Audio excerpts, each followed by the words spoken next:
Folks, good afternoon. My name is Shivaram Kalyanakrishnan, and I'd like to welcome you to this tutorial.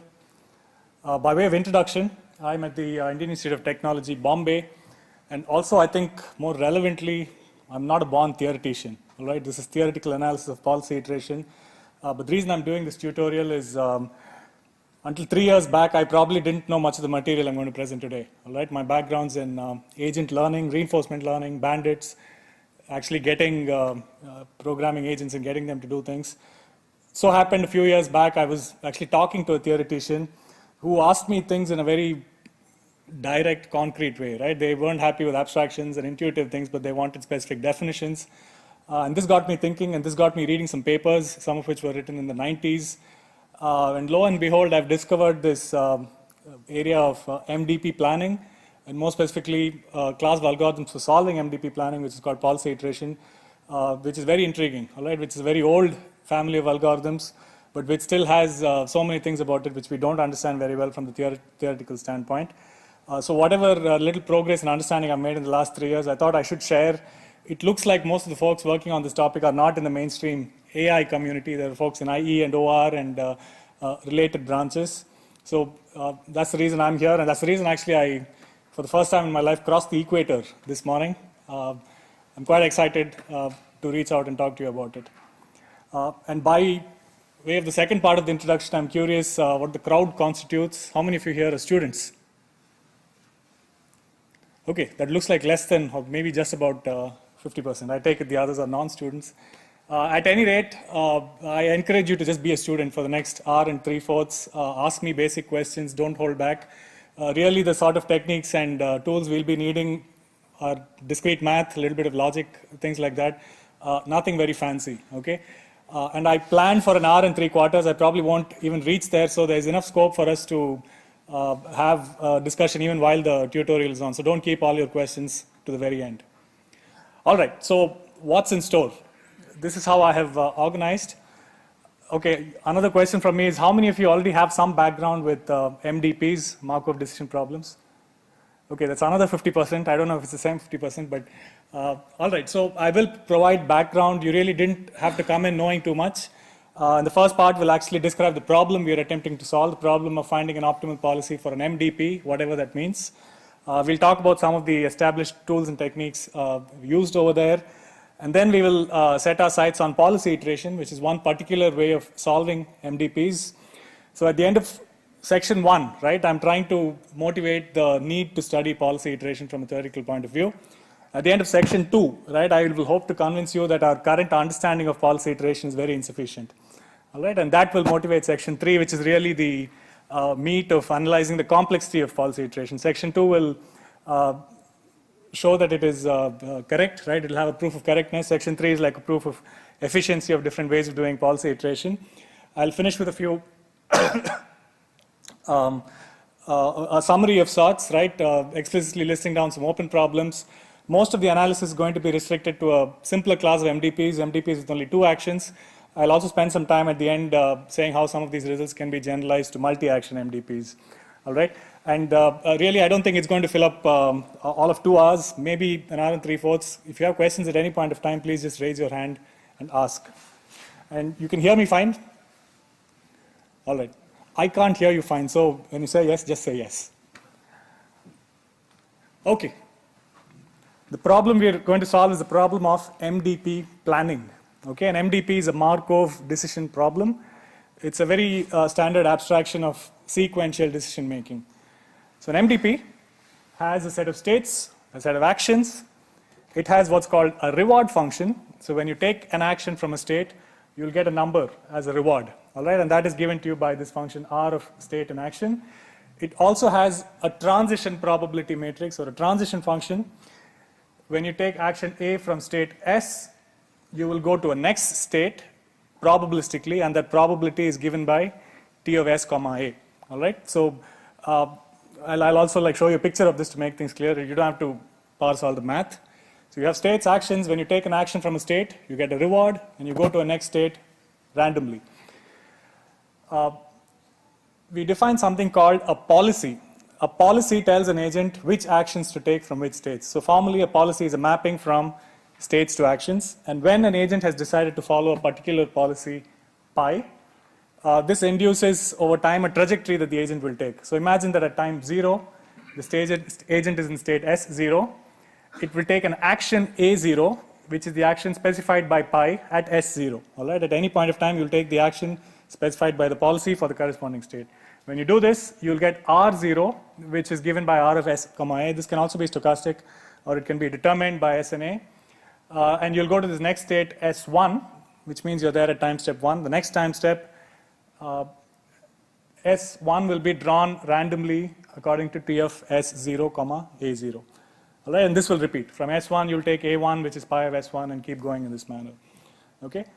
So this trajectory is random because of the transition probabilities being probabilities. All right, in general, they can be stochastic transitions. Now, that's where we are. We define the value of a policy pi from a state S to be this following thing. It is the expected long-term reward that the agent will get when it starts at state S and continuously follows pi. All right, so imagine that you are at state S. At every point of time, the action you take is the action specified by pi. If you did that, what is going to be R0 plus R1 plus R2, etc., all the way to infinity? Just so happens that that sum, right, R0 plus R1 plus R2 can go to infinity itself. If each reward, let's say, is between 1 and 2, right, that sum is going to go to infinity. So to keep things well defined, we use something called discounting. Gamma here is a number between 0 and 1. Let's assume it's strictly less than 1, and which is so that the value of any state under any policy will be well defined. Okay, it will not diverge and go off to infinity. Now, this is one very common way of writing down values. You can also do it in other ways. All right, if you know that your MDP is one in which you'll necessarily reach what is called a sink state or a terminal state, then you don't need to do discounting. All right, this infinite sum will actually get bounded because at some point you'll reach this state from which you'll never go out. You'll get 0 rewards. You can also use something called average reward, which is defined a little bit differently. So here's the deal, right? It's very convenient for us to be doing all our reasoning with infinite discounted reward. But things don't change by too much if you use other formulations of long-term reward. All right, this V pi is basically a way for expressing long-term goodness in terms of one-step goodness. Yes? I couldn't hear you. At least the students, you've had lunch. Say yes.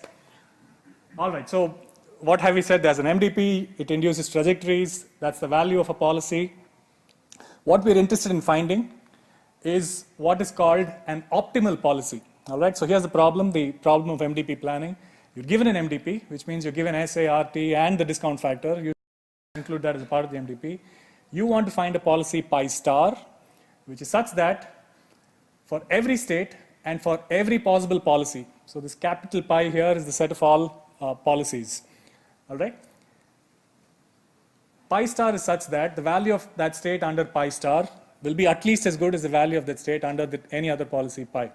Okay, you take any two policies pi and pi, you take pi star, which you call the optimal policy, and take any other policy pi. You'll find that at every state, the value of that state under pi star is at least as good as the value of that state under pi.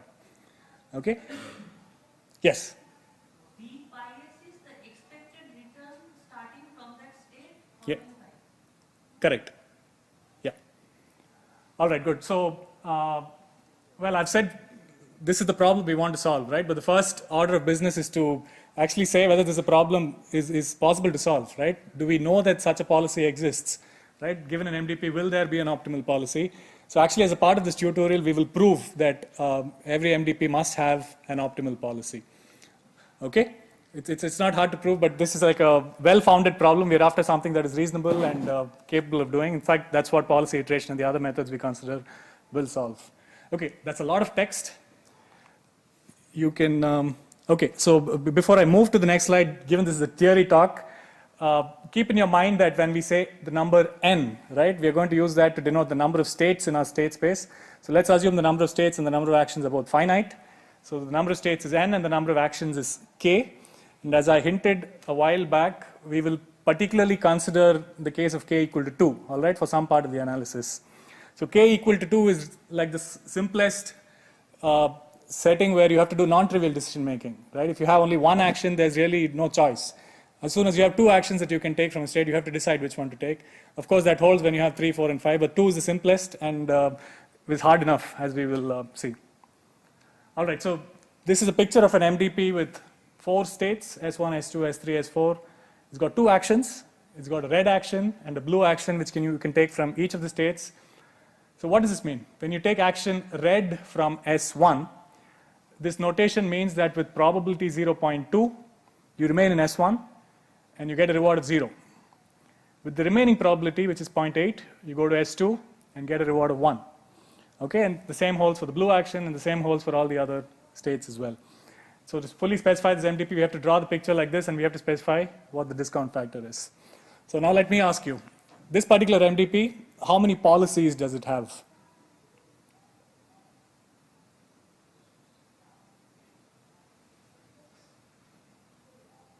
It's got 4 states. It's got 2 actions. So how many possible ways can you associate actions to states? Oh, come on. So from S1 you can take either blue or red. From S2 you can take either blue or red. Same from S3 and S4. So the number of policies is 2 times 2 times 2 times 2, which is 16. Okay?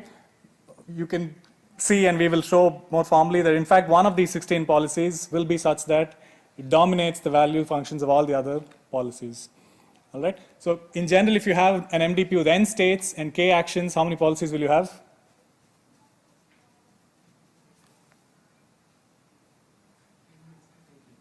N raised to k?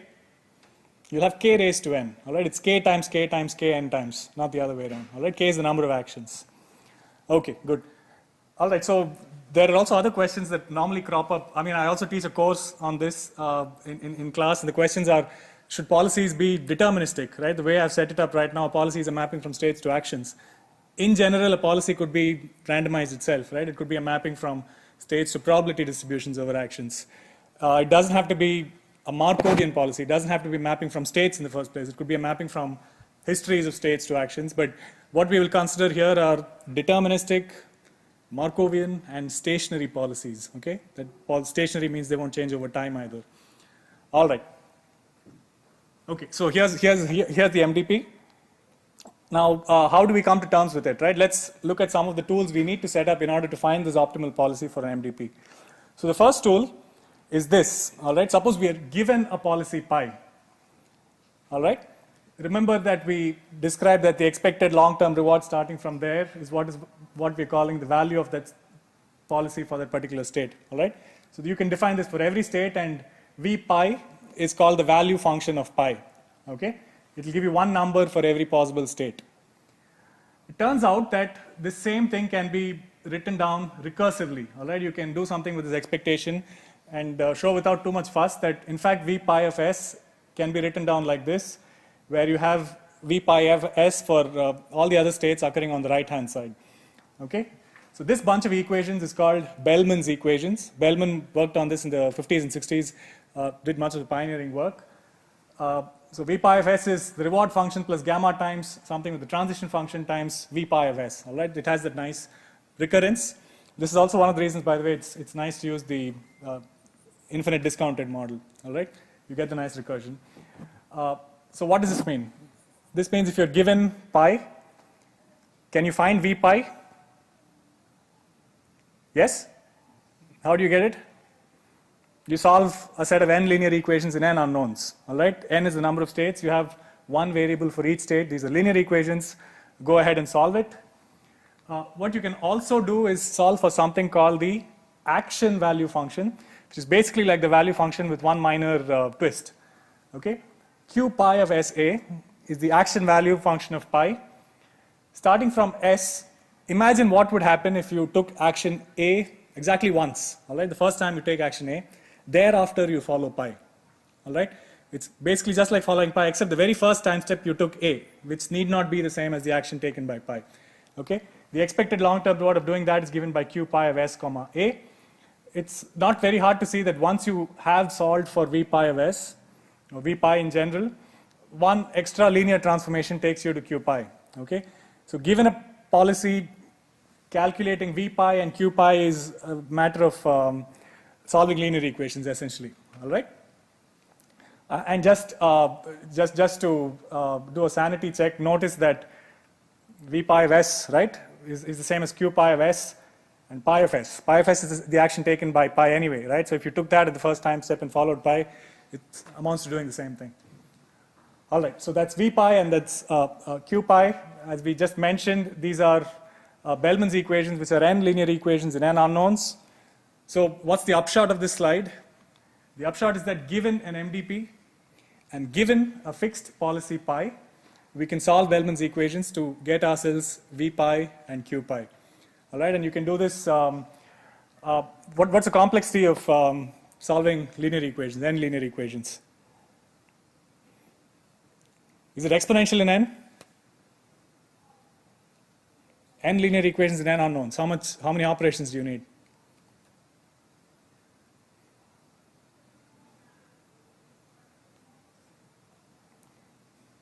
No one's watching, just feel free. I might not even be able to associate the voice with the face because there's a lot of light in my eyes.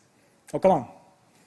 Okay, if you did something like Gaussian elimination, you can do it in n cubed time. All right, you can write 3 for loops nested and do it. All right, polynomial basically. All right, it's not an exponential operation, it's an easy polynomial operation. Okay, this step is called policy evaluation. What's policy evaluation?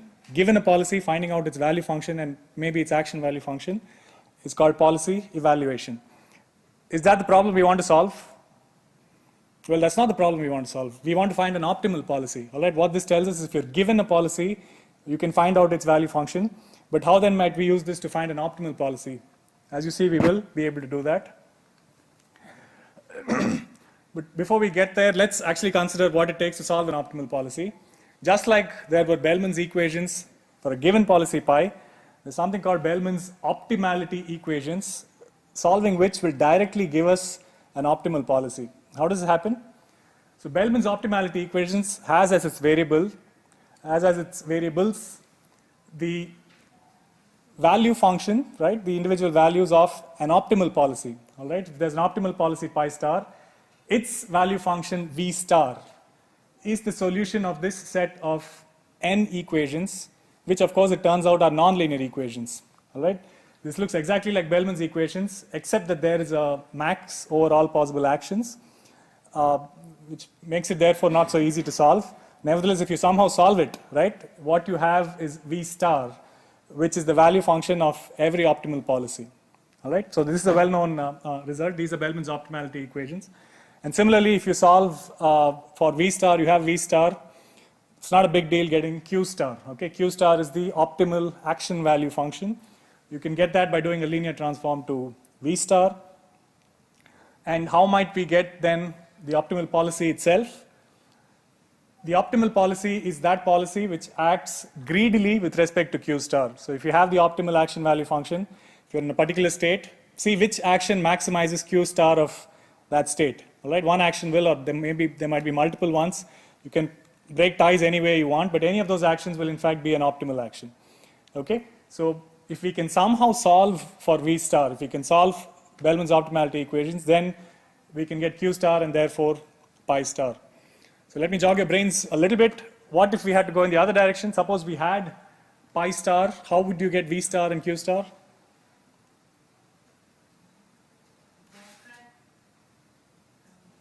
From the goal state, we go back following the maximum action that has yielded the maximum reward. You could do that, but no, you still don't know. You have pi star, right? You know which action is optimal from every state, but you don't know its expected long-term reward, which is what V star is. So how do you get that? We just did it, right? So you get that by solving Bellman's equations, right? Pi star is a policy like any other policy. So you do policy evaluation of pi star, you'll get V star, and then you get Q star by doing that linear operation. So here's the deal, right? If you get somehow V star, so that part we've not come to yet. If you can somehow solve for V star, you can get pi star and Q star. Likewise, if you have pi star, you can get V star and Q star. So in some sense, you can think of the problem we're solving as solving all of these at the same time. Okay? They're not too hard to get one from the other. Questions at this point? Okay, so the deal now is, how do we get V star, right? That's a non-trivial problem. We don't have linear equations anymore, we have non-linear equations. So how do we solve these non-linear equations? We have a couple of routes. The perhaps most popular way to directly solve for V star is called value iteration. This is an iterative method which starts with any arbitrary guess of V star, okay? So what is the data type of V star? So V star is a thing that takes states, and for each state will give you a number, right? So start off with a similar n length vector, right, which is supposed to have a number for every state. Call that V0. From V0 you calculate V1, which is also a vector, and then V2, and then V3. How are you doing it? You're defining Vt plus 1 in terms of Vt, and this right-hand side looks very much like the right-hand side of Bellman's optimality equations, right? So you can see actually that if Vt has become V star, then Vt plus 1 will stay V star. So in some sense, we know that if you reach somehow V star, you'll stay at V star by virtue of doing this operation. The question is, will you reach V star? Okay, so it's possible to show that indeed you will. This thing called the Bellman optimality operator gives you something called a contraction mapping, so it will happen. Okay, in the limit, Vt will go to V star, and therefore you can get Q star and pi star. Except that in practice, right, you can't run anything infinitely long. All right, so value iteration is necessarily an approximate method. In any finite amount of time, it will get you very, very close. It won't get you necessarily to the V star itself. So what happens in practice is you stop the algorithm at some point, right? If, for example, your machine can only represent 64-bit numbers, beyond a point you really can't distinguish Vt minus 1 and Vt, right? Those vectors will be so close together that basically it has converged and you'll stop at some point. But this is an important point, all right? If somehow you were able to represent bigger numbers, right, value iteration could go on forever, okay, if you wanted exact equality over here. Now yet another route, very different from value iteration, to solve Bellman's optimality equations is to use linear programming.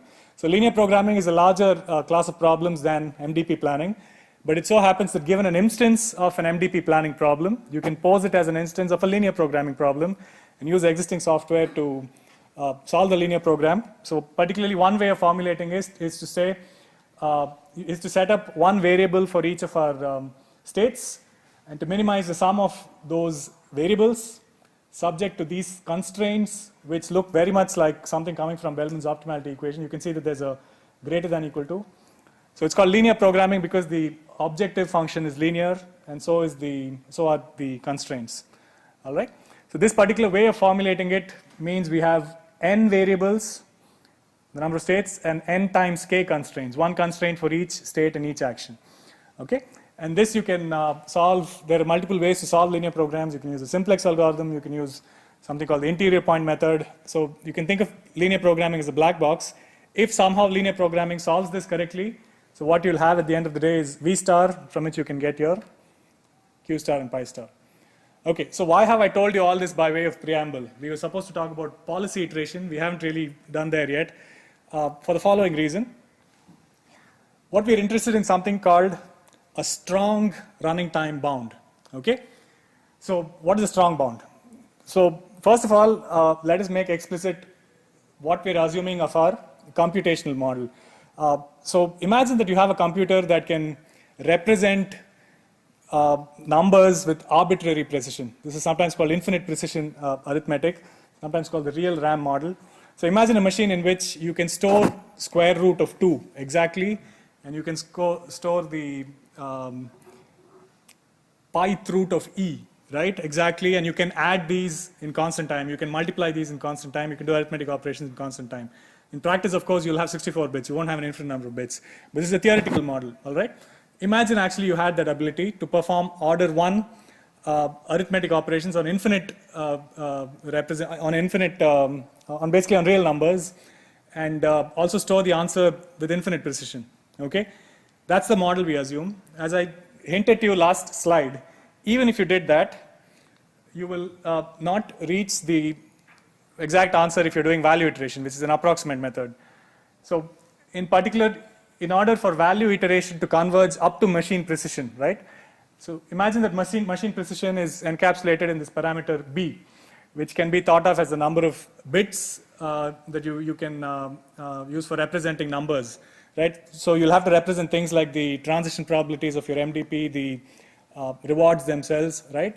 If you can store only B bits for representing each of these coefficients, then the time that value iteration will take to get to within that same precision of your answer will depend polynomially on the number of states, the number of actions, and this precision parameter B, and 1 over 1 minus gamma, all right? So remember that gamma was the discount factor. 1 over 1 minus gamma is a sort of a proxy for the horizon, right? That really matters if gamma is your discount factor. You can see that as gamma gets closer and closer to 1, right? Rewards from farther and farther away can actually influence your current values, all right? So it's really not possible to escape this dependence on B and gamma if you're doing value iteration, okay? But it is because of its dependence on B and gamma that this bound is not called a strong bound, okay? So what is a strong bound?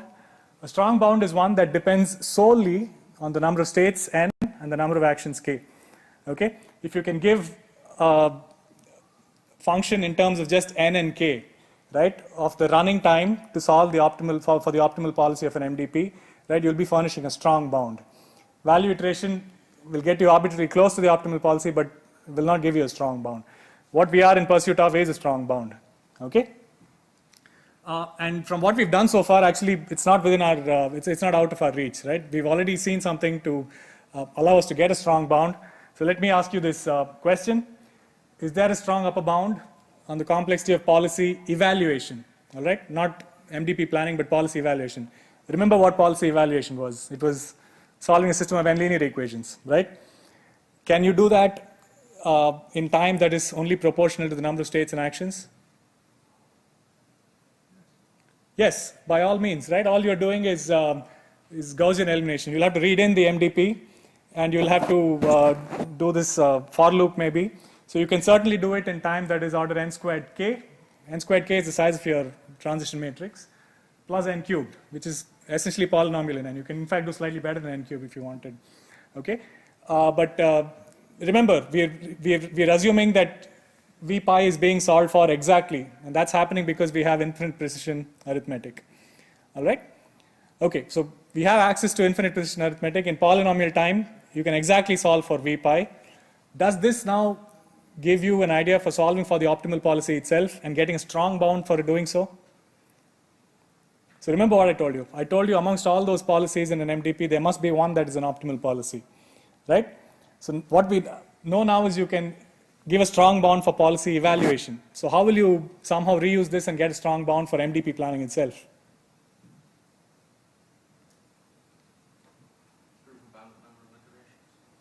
On the number of iterations, what are we iterating over? So policy improvements.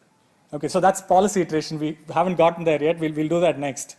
So a simple way of doing it is actually just enumerate every possible policy, right? So what he's mentioning is what we're going to do next, right? But imagine just taking each of these k to the n policies, evaluating them, and then comparing. We have a result that tells us that one of those policies must be optimal, right? So a strong bound on the complexity of MDP planning is essentially k to the n. You take each policy and do policy evaluation and compare their value functions, okay? So this is possible, right? It's not outside our reach. We've seen that value iteration can't deliver the goods for us. But can other methods do so? They can. If you use the linear programming route for MDP planning, one set of bounds that you get will remain weak bounds. There are methods that are also iterative for solving linear programs, something called the ellipsoid method, something called the interior point method, which calculate progressive approximations, which will be polynomial in n, k, and b.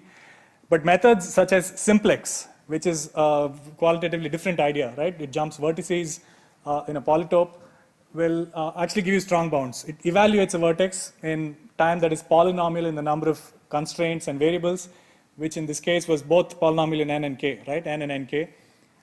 And it can give us bounds. The best strong bounds, in fact, for MDP planning are from randomized algorithms for linear programming, which use something like simplex, but not exactly, where you get something called a sub-exponential bound. Okay, this bound is polynomial in n and k, And it's not actually exponential in n. All right, exponential in n means some constant to the n.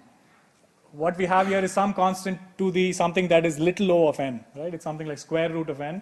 So this is an exponential bound, sub-exponential bound.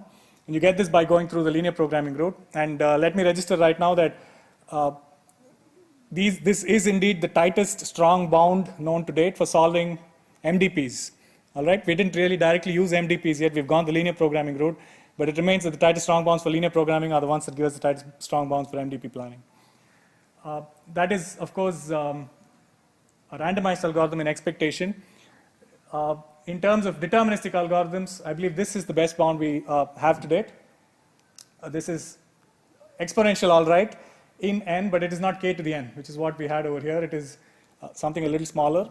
And I mean, one of the reasons I'm doing this tutorial is, I mean, this paper is from this year's IJCAI, all right? It's going to be presented tomorrow. And I've been working on this kind of thing for the last couple of years. And it's the sort of openings that I have seen in this area that have prompted me to come and share with you, all right? Okay, good. So you can get these both non-strong bounds and strong bounds by doing the linear programming route. I should also mention that for special classes of MDPs, so for example, if you had deterministic MDPs, what are deterministic MDPs? MDPs in which the transition function is actually not stochastic.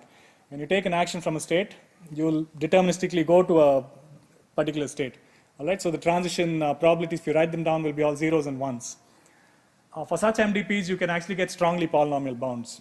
Okay? In fact, this problem for a deterministic MDP solving for an optimal policy will look a little bit like finding a cycle of the longest length or something like that in a graph.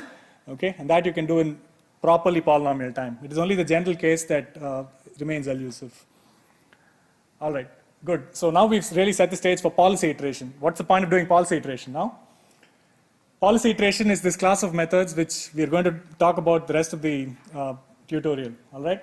From the theoretical standpoint, they are appealing because, I mean, they're really set up to give us strong bounds. It really doesn't involve anything other than doing policy evaluation and iteration, which is actually what's called policy iteration. And so it's very nice from that point of view. It's very elegant. It's also extremely good in practice, okay? I can almost bet that you take a typical MDP you find in some application you're running, you try and solve it using linear programming, you try and solve it using policy iteration should do better. All right? So it works extremely well on most MDPs. It has this nice thing that it gives us theoretical bounds. That's the reason we should be studying policy iteration, and that's the reason we will. Okay, if I'm not mistaken, that brings us to the end of the first background section. Are there any questions?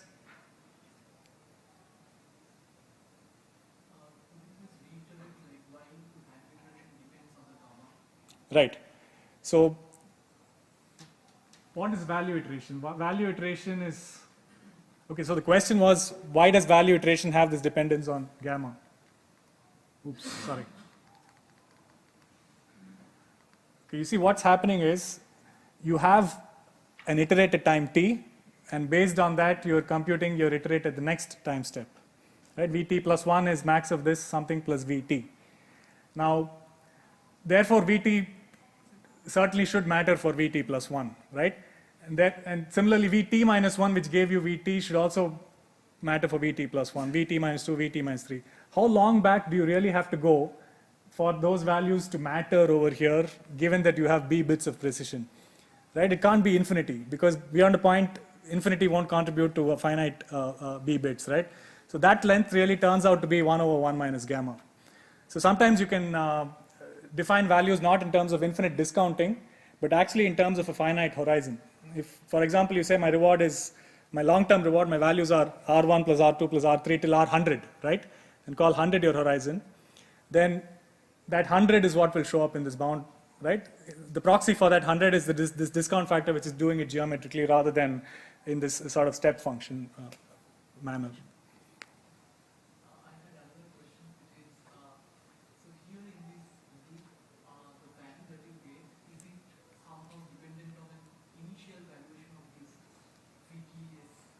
Sure, it is, right? So everything here depends on V0, your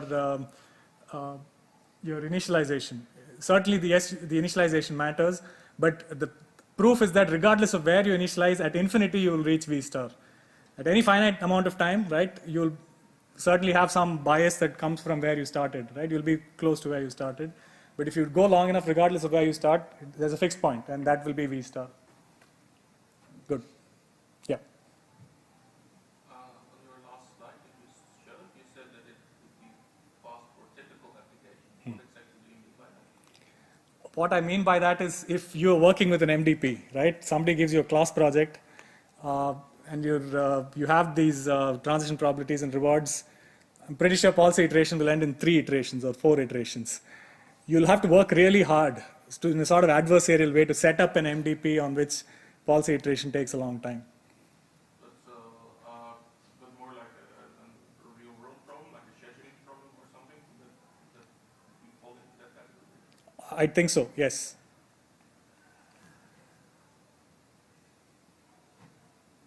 All right, good. So let's move on and let's look at policy iteration. Okay. Okay. So as I told you at the beginning, this section, section 2, is really the basics of policy iteration to tell you that the method is sound and correct. And towards the end, we will try and look at the complexity of policy iteration, which will segue into section 3. Okay. So here is policy iteration. I'm going to give you less math and notation now and more pictures. All right. So imagine that we have an MDP which has 8 states, S1 through S8. And it has 4 actions. The actions are red, green, blue, and black. Okay, so policy pi here is a policy which takes action red in S1, blue in S2, etc. All right, this is our way of writing down or drawing the policy. Here's what we're going to do. For every other action, all right, we're going to draw that action either above this line on which we drew the policy or below it. Okay, you can see that every state now has 4 actions, 1 lying on the line, the other 3 either above or below the line. And on what basis are we doing this? On the following basis: the fact that blue is drawn below the line for S3 is consistent with it being the case that Q pi of S3 blue is less than or equal to Q pi of S3 red. More generally, we are drawing those actions below the line which are such that the Q values of those actions following the same policy pi from those states is not greater than the Q value of the action actually being taken. And therefore, by complementarity, if you draw the black here above the blue, right, what that means is the Q value under pi of S7 black is strictly greater than the Q value of S7 blue. And likewise for the actions over here. So what's going on, right? We have our policy. Without too much fuss, remember we could do policy evaluation and get V pi and Q pi. Based on how Q pi of an action compares with V pi, we either draw that action above the line or below the line. All right? Okay, now we've done this, what are we going to do next? Every state that has at least 1 action drawn above the line is called an improvable state. So you can see here S1, S2, S4, S6, and S7 all have actions above. The other 3 only have actions below. All right, so S3, S5, and S8 are not improvable states. The other states are improvable states. And these actions, which themselves lie above the line, are called improving actions for those states. So for example, green is the sole improving action for S4. S7 has 2 improving actions. So we have improvable states, improving actions. These again are things we can identify as easily as we can solve for Q and Q pi and V pi, right? Okay. Now what do? We do the following. We're given pi, we did all of this. We pick 1 or more improvable states. So we have 5 improvable states here, so we can pick 1, 2, 3, 4, or 5 improvable states. And in the states that we have picked, we will switch to any one of the improving actions. All right? So let me actually do this once and show you how it looks. So we have pi and we have this picture looking like this. We are going to come up with a new policy pi prime, which is such that there is some state, there's at least one state, there might be more from among the improvable states of pi that we have picked. In all those states, we have set pi prime to have one of the improving actions. In all the other states, pi prime takes the same action as pi. So let's look at that, for example. So S1 is an improvable state. It turns out that we actually did improve in S1. We chose green instead of red. So pi prime over here has green instead of the red that pi had. S2 has 3 improving actions, of which we picked red for pi prime. S3 didn't have any improving actions, and this is important. If it doesn't have any improving actions, if it's not an improvable state, you stick with the same action. So you stick with red. Over here, S4, we could have switched to green if we wanted, but we decided, just like that, not to switch. All right, so we're sticking with red in spite of the fact that S4 is an improvable state, etc. All right, so get this. We must switch to an improving action in at least one improvable state. If you want to do it in more improvable states, but having done that, thereafter, just copy over states from pi to pi prime. Copy over actions for the states that decided not to improve. All right? Okay, so why are these things called improvable states, and why are these things called improving actions, and why is this whole step called policy improvement? For the following reason. There's something called the policy improvement theorem, which says that if pi has no improvable states, right? Imagine that pi actually didn't have any improvable states, then pi must be an optimal policy. Okay? And if pi had improvable states, then surely you can perform policy improvement and go from pi to pi prime, right? And if you did that, and pi prime is obtained by doing this, then it is possible to show that for every state, the value of that state under pi prime will be at least as good as the value under pi, and there will be at least one state in which the value of that state is strictly greater under pi prime than it is under pi. Okay, what does this mean? This means that the value function of pi prime strictly dominates the value function of pi. It's at least as good in every state. It's better, right? It's not just not greater than equal to, but greater than in at least one state. Okay? So this is the reason this is called policy improvement. Pi prime represents a policy that improves over pi. And this statement here, the policy improvement theorem, is really the basis for the policy iteration algorithm. And let me maybe give you a little bit of intuition for doing this. So what really did it mean for us to draw the green on top of the red? So the red, right? The value of the v pi at S1 is the value of taking red and then following pi, right? Basically following pi all the time. Green has a Q value that tells you the value of taking action green just once from that state and thereafter following pi. And the fact that you've drawn green above red means the second thing gave you a higher expected long-term reward than the first thing. All right? So what you're saying is if I take this other action once, I'm going to get a higher expected long-term reward than by not doing it. So in some sense, what the theorem tells us is if that is the case, you might as well do this improved action all the time, right? Every time you come to that state, you take that action. Don't just do it once, don't just do it twice, do it all the time, right? It's giving rationale for that intuition that improving in one step should be good for improving all the time. In fact, the proof of the policy improvement theorem, which we'll look at, will make that more formal. All right? Okay. Good. So we're actually going to do the proof. So we're back to one more slide of little math. So bear with me. We need some definitions to make things formal. So just like we know less than and greater than for numbers, let's define greater than equal to and greater than for these value function type things. All right. So let x and y both be mappings from the set of states to the set of numbers, the same as what value functions do. But x and y need not be value functions. Not everything that's a mapping from states to numbers is a value function, right? There might be mappings which don't correspond to the value of any policy. But this greater than and greater than equal to is defined for any such object. So we're going to say x is greater than equal to y if for all states x of s is greater than equal to y of s. Element wise, if x is greater than y, then we say x is greater than y, greater than equal to y. And we say x is greater than y if indeed x is greater than equal to y, but there's at least one state in which x is strictly greater than y. All right, so the policy improvement theorem was telling us that the value function of pi prime was greater than the value function of pi. Okay, that's by way of definition.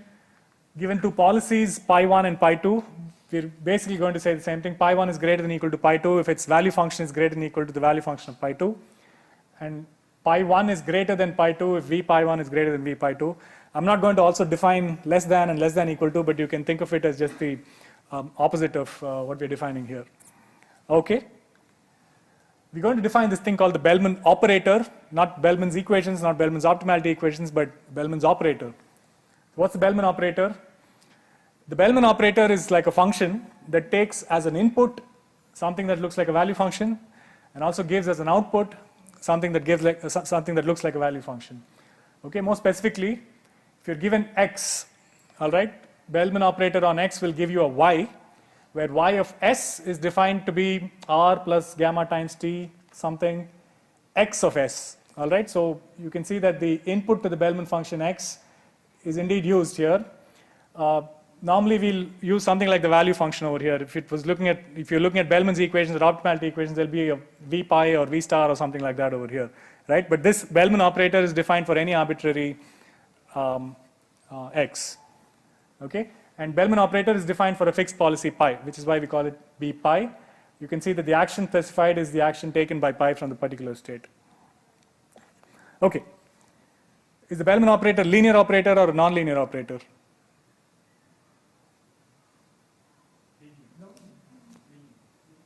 It's linear, right? There's no max, it's just multiplying by t and adding r. Bellman optimality operator, which has a max, is non-linear, but Bellman operator for a fixed policy is linear. Okay, so we've defined these two things. We've defined the Bellman operator. Now for a couple of small facts. It's not very hard to show that if x is greater than or equal to y, x and y are these vectors and x is actually greater than or equal to y, then you apply the Bellman operator to both of them, then it will be the case that b pi of x is greater than or equal to b pi of y. Okay? Now this happens because b pi is linear, and not only that, if you look at the coefficients of this linear transformation, they're all greater than or equal to 0. Right? You don't have linear where you're multiplying by -5 and doing anything with negative numbers. These are all 0 or higher, right? So it is for that reason it's not very hard to show that if x is greater than or equal to y, then b pi of x will be greater than or equal to b pi of y. What is also true is that if you start with any x, okay, and you keep applying b pi repeatedly. So you take x, apply b pi and get b pi of x, apply b pi to that, get b pi squared of x and keep doing this. In the limit, what you will get is v pi, the value function of pi. Okay, and the reason you're getting v pi, where is pi coming from? Pi is coming because the operator you're applying is the Bellman operator for the policy pi. Okay, so this thing here is very analogous to what we just saw with value iteration.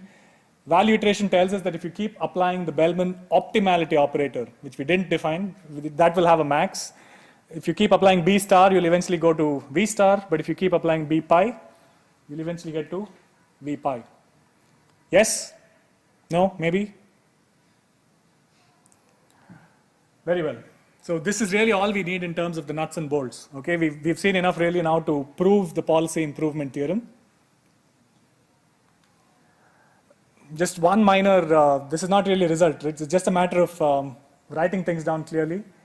It's not a big deal to show that if you have v pi and apply b pi prime to that. So pi is one policy, pi prime is another policy. You start with v pi and apply b pi prime. The coefficients that you get, right, will essentially be the same thing as the entries of the action value function, q pi, by taking the actions that are specified by pi prime. Okay, I know this looks a little bit convoluted, but just take it from me. If you wrote down the definitions of these things and wrote it down in full, you'll see that it's exactly the same thing. Okay, so just consider the q value of the actions taken by pi prime for every state. Those will be what you get when you apply b pi prime to v pi. Okay, so now really we are ready. So let's look at the first thing we have to prove. So remember that the statement had two clauses, right? If pi is not, it has no improvable states, it is optimal. If it has an improvable state and you can get to pi prime, then pi prime will be greater than equal to, actually no, it will be strictly greater than pi. Okay, so based on this observation, it follows that if pi has no improvable states, then it is actually the case that v pi is greater than equal to b pi prime of v pi. It amounts to saying the same thing. So what is an improbable state? An improbable state is one which has at least one action which has a q value that's higher. If you don't have any improbable states, then the q values of all the actions from all the states will be less than equal to your current v value. All right? And so one way of writing that down formally is to basically say that v pi is greater than equal to b pi prime of v pi. Now if that is the case, we can go one step further and actually claim that this has to be true, that indeed we need to have v pi greater than equal to b pi prime of v pi greater than equal to b pi prime squared of v pi. Now where did this come from? Remember that we said that if x is greater than equal to y, then b pi of x will be greater than equal to b pi of y. So imagine applying b pi prime to v pi and to b pi prime. So take v pi as your x and b pi prime of v pi as your y. Now apply b pi prime to both sides. You will see that this therefore is greater than equal to this. All right? But we already know that this from above is less than equal to this. So we've grown our chain by 1 by applying the Bellman operator of pi prime once. You can do the same thing again, right? If that is true, then it has to be the case that b pi prime cubed of v pi must be less than equal to b pi prime squared of v pi, which is already less than equal to this chain. You can keep going ad infinitum, and therefore in the limit you will find that this limit L tends to infinity of b pi prime to the L of v pi is dominated by everything else. But we also know from the other fact that that is the same as v pi prime itself. All right? So what have we shown? We've shown that if pi has no improbable states, then for every policy pi prime, v pi is greater than equal to v pi prime. Is that familiar? Have you seen that before? We saw that on the very first slide, right? That's the definition of an optimal policy. And the optimal policy is defined to be one which is greater than equal to every other policy, right? And so we've shown if you have no improbable states, then this follows. The second part of the policy improvement theorem is the more important part. It's the one where you show you're making progress. So assume that pi does have improvable states, and you can go from pi to pi prime in some manner by doing policy improvement.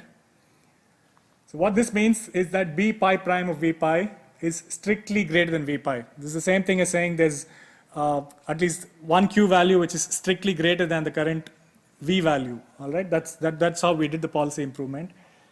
A similar sequence of steps follows. So if this is true, then you apply b pi prime to both sides. You get the b pi prime squared of v pi is greater than this, which is already greater than equal to this. Sorry, only in the last step you have a greater than, but it remains therefore that b pi prime squared is greater than v pi. And so this will also be true for the limit, but we know this limit to be v pi prime. Okay. So if you have an improbable state and you do the policy improvement, that intuition that we had, right, about repeating the good thing over and over again is formalized here, and you see that there is a basis for doing that.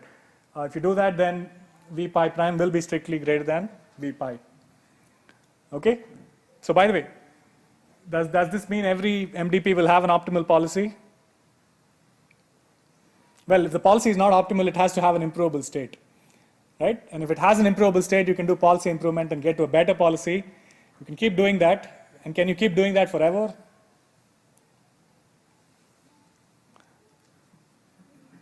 You can't, right? So the set of policies it's finite, right? There are k to the n policies.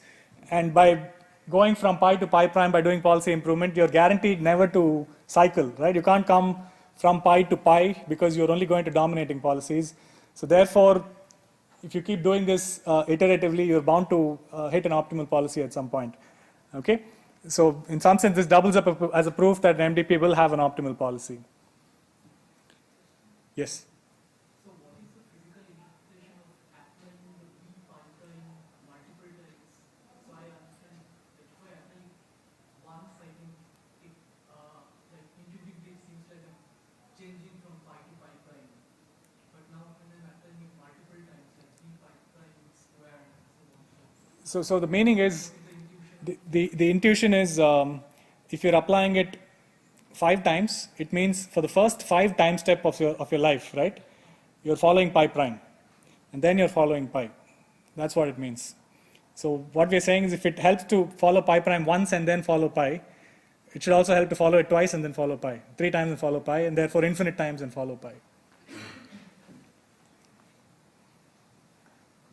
Okay, good. So clearly this has already told us, I've already in some sense given you a sneak peek of the algorithm itself. So what is the policy iteration algorithm? You start with any arbitrary policy, and you keep repeating this, right? If pi has improvable states, do policy improvement, right? Go from pi to pi prime, make pi prime your current policy. If it has improvable states, improve, and you keep doing this until you reach the top. Okay, I said until you reach the top in a sort of Freudian slip because I have this picture coming up. So this is one way of looking at the set of policies. Okay, you have lines between policies which show that the policies dominate each other. In some sense, going up is good. So what will happen is you start at your arbitrary initial policy here. If you do policy evaluation and you find out your V and your Q, you can then see that you have multiple other policies that you know for sure are going to dominate you. How do you know this? Because you might have multiple improvable states and you have multiple improving actions. And you know that regardless of how you pick improvable states, as long as you pick at least one, regardless of how you improve to a new action, you will get a policy that is strictly dominating, right? So you'll have some choice. It's really up to you how you want to make this choice, okay? And this is what differentiates one policy iteration algorithm from another. But you will resolve it one way or the other, and regardless of how you resolve it, you will go to a policy that is above you. You do policy evaluation again, improve again, and you keep doing this until you reach the top. This really is what is going on. And as I said, what really distinguishes one policy iteration method from another is in the choice of which states amongst your improvable states you decide to switch, and amongst the improving actions for those states, which actions you want to improve to. Okay, so there's an entire family of policy iteration algorithms. Did our analysis make any assumption about how we are doing the improvement? It didn't, right? The analysis holds for any way in which you can go from pi to pi prime. Okay, but there are of course multiple different ways in which you can do it. And the complexity analysis, when we're trying to derive bounds on the complexity of policy iteration, typically that will depend on the particular strategy that is used for deciding which states you switch. Okay, now what is the what's coming next? So what we've done now is to show that policy iteration is on a sound footing. This algorithm will find us the optimal answer. What also is true now is we know the complexity of policy iteration, right? It is simply the complexity of policy evaluation multiplied by the number of iterations it's going to take, right? A trivial bound on the number of iterations policy iteration will take is k to the n, right? Because you'll never visit any policy more than once. But in practice, is it going to be better? So it's really that quantity that we'll try and control in our theoretical analysis. Okay, so how well have we been able to do that in the last 57 years or whatever it is, right? So this is Howard, 1960. Howard published a book in which he introduced policy iteration. It was not until 1999. So this paper by Mansoor and Singh is like a really defining, pioneering piece of work over here. Much of the stuff I'll discuss later comes from that 1999 paper. It was only in 1999 that it was shown that Howard's policy iteration does not take more than 2 to the n over n iterations. So recall that 2 to the n is like a trivial bound, right? In an MDP with only 2 actions. So the columns here are for 2 actions and for more than 2 actions, k actions. In fact, both for 2 actions and for k actions, the bound that was shown in 1999 is a linear improvement over the trivial bound. All right. Of course, you can do a little bit better if you randomize. Remember that Howard's policy iteration. Oh, I didn't tell you what Howard's policy iteration was. So Howard's policy iteration is the most obvious way of doing policy iteration. So imagine you had 5 states that are improvable. How would you pick a subset of size greater than or equal to 1 of these 5 states? Simplest thing to do is to pick all 5 states, right? So Howard's policy iteration is that variant of policy iteration in which you switch all the improvable states. You don't leave anything behind. And in fact, when you say policy iteration, most people think of Howard's policy iteration. It's the canonical way of doing it, okay? But it need not be the only way you do it. In fact, you can pick states randomly, for example. And Mansoor and Singh in their 99 paper also show that if you do that, you can actually get an exponential improvement over 2 to the n. In fact, you can get 1.7172 to the n, right, for 2 action MDPs. For general MDPs, again, you can get an exponential improvement over k to the n. It looks something like k over 2 to the n, okay? For large k, it's something like k over 2 to the n. All right. So it's still a little bit unsettling that we don't have an exponential improvement for Howard's policy iteration. We only have a linear improvement. All right. So these 3 rows that I'm drawing here are work from, as you can see, the last couple of years. All right. And you should also notice that there really doesn't seem to be much in between, right, 1999 and for the last decade and a half, there really wasn't progress made. We've managed to make some improvements.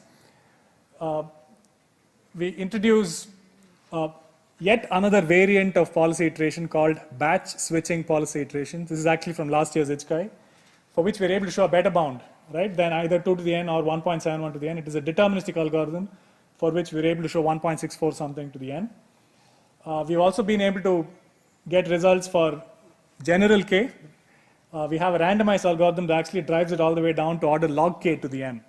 It's not k to the something, it's not polynomial in k to the n, but it's log k to the n. We also have from this year's IJCAI a bound that is k to the 0.7 something n. Okay? Question? Yes?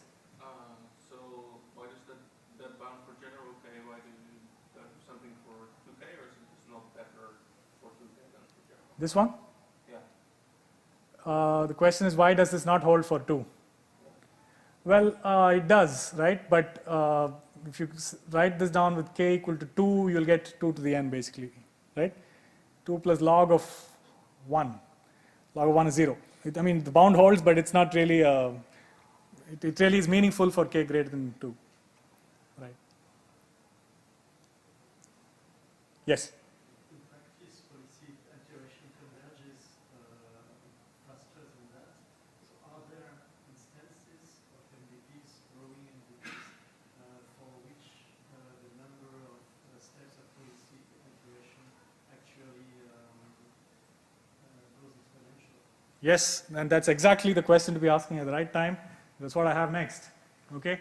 So let's look at lower bounds for policy iteration. Now what I've given you are upper bounds from the previous millennium, improvements to the upper bounds from the last couple of years, but really what is the fundamentally known about the lower bounds for policy iteration? Now, there indeed is an exponential lower bound. This is like the 7th root of 2 to the n for Hubbard's policy iteration, with a big caveat, okay? This is illustrated on an MDP, which has n states, all right, but which doesn't have like a fixed number of actions per state. It doesn't have 2 actions per state, so k actions per state. It has something like theta of n actions per state. So the number of actions in some states is actually as many as the number of states itself, right? So the number of policies in such an MDP is not 2 to the n or k to the n, it is something like n to the n, right, or some function of n to the n. So yes, there is an exponential lower bound, but it doesn't directly apply to n state 2 action MDPs. There are also other lower bounds. Indeed, there is a genuine exponential lower bound, okay, square root of 2 to the n on n state 2 action MDPs for a variant of policy iteration that is different from Howard's policy iteration. So simple policy iteration is a variant of policy iteration where you'll only switch one state at a time, right? Even if you have like 23 improvable states, you'll only improve one of them. You'll do it in a particular manner. For those kind of methods, you can actually show exponential lower bounds. So how do these proofs go? They give you an MDP and they give you a starting policy and an explicit construction to show that you should go through an exponential chain. Okay? So what we should really be interested in and what is most unsatisfying or it leaves you asking for more is this, right? The tightest bound we know to date on the complexity of Howard's policy iteration on n state 2 action MDPs is merely linear in n, right? It's something like 2n plus or minus constant. So there exist n state 2 action MDPs in which Howard's policy iteration will take at least theta of n steps. But we don't know whether there is a n state 2 action MDP on which it can take any more. Okay, and this is coming back to your question. I mean, it takes some effort to construct this MDP, right? It doesn't sort of happen by itself. You have you have to carefully get the coefficients to grow in some particular exponential way, and some stars have to align to make this happen. So naturally occurring MDPs will seldom have this kind of structure. Okay, so there really this slide is the rationale for having this tutorial and to go after this problem with more intent.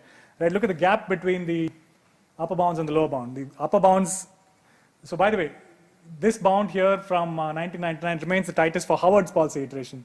Notice that the improvements in recent times are not for Howard's policy iteration, but for other types of policy iteration. For Howard's itself, which by the way seems to be working even better in practice than these methods, is still 2 to the n over n, and is omega of n, right? There's a huge gap. Can we provide a higher lower bound or a lower higher bound, a lower upper bound? It's I think worth going after. Okay, so what I'm going to do next is to talk to you about how some of these results were obtained. So I resisted the temptation to actually tell you about all of this. Okay, I could give you volumes, but I didn't think that would really serve the purpose of the tutorial. Rather, I'm going to stick with these results for k equal to 2. Okay, let's look at the analysis of Mansoor and Singh to get the linear improvement over Howard, this randomized algorithm, and let's also look at batch switching policy iteration, all with 2 action MDPs. I'll briefly comment on how you might generalize to k action MDPs, but it would not really give you fundamentally new ideas. Okay, let's keep this at the level of conceptual discussion. Okay, so that's what's coming up next. The complexity analysis of policy iteration on 2 action MDPs. Okay, now I'm going to ask you to be a little bit more interactive, right? So think you're sitting in an undergrad class and ask questions, because actually my slide has questions for you. Okay. It remains that the basic tools we're going to use in our analysis are the ones you've already seen, all right? This is policy improvement. You've seen this, right? Given a policy, if you switch in at least one improving state, switch to any improving action, you do this, pi prime will strictly dominate pi. It's also useful to think of a symmetric operator, which I'm going to call policy deprovement, all right? So deprovement, I don't think is a word in the English language, but somehow it seems to be the most appropriate word to use over here. Okay, what is policy deprovement? In all of your improvable states, don't change, right? Stick with what you're doing in your improvable state. So if you see S1, S2, S4, S6, and S7, pi prime will be doing the same thing as pi. In the non-improvable states, which now are also called deprovable states, you're free to take any action really, right? Either the action the policy took or an action that is drawn below the line. It's in some sense, it's I mean, you just turn upside down and do policy improvement. Okay, so that's policy deprovement, with the minor caveat that here things are less than equal to, right? Remember that whatever was drawn above the line was a strict greater than. Therefore, what we have is that pi double prime will be less than or equal to pi. So we're not going to do policy deprovement, by the way. Our algorithm remains policy iteration where you're only doing the improvement, but it is useful to know that if you hypothetically did this deprovement operator, you will get something that is dominated in this manner. All right. So we will use this as one of the tools we argue with. Here's another. Okay. This is like a small lemma of sorts. What I'm going to claim is that if you have 2 policies, pi and pi prime, which are such that their value functions are not exactly equal. Okay.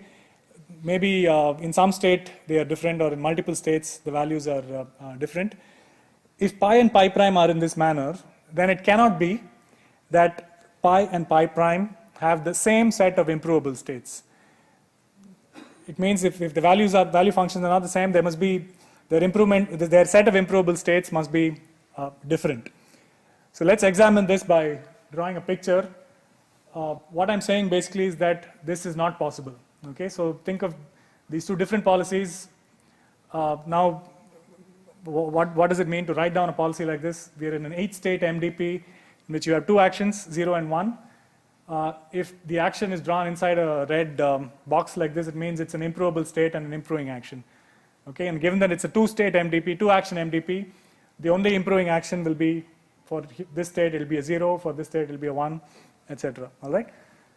So we have to show that something like this cannot happen, where you have these two different policies, each of which has S1, S2, S3, S4 as improvable states, and the other states not as improvable states. Does somebody want to take a stab at this to try and hypothesize why this might not be possible, how we might prove that this is not possible?